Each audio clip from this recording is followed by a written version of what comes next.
ફુદીનાના પણ પાન લીધા છે, એક કટકો આદું છીણી લીધું છે, અજમો, તજ, લવિંગ અને મરી લીધા છે, આ સૂંઠનો પાવડર છે તે પણ આપણે ઉમેરશું, અને આ ગંઠોડાનો પાવડર છે તેનો પણ ઉપયોગ કરીશું કાઢામાં.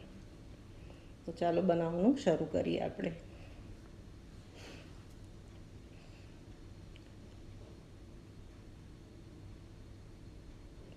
તો ખલ દસ્તામાં આપણે આ બધા કોરા તેજાના છે તે આપણે પહેલાં વાટી લઈશું.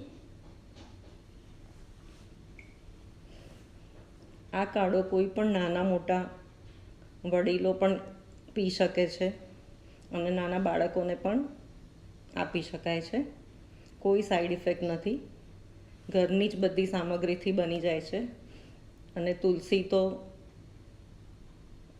તાવ, શરદી, ખાંસી બધામાં ઉપયોગી જ છે,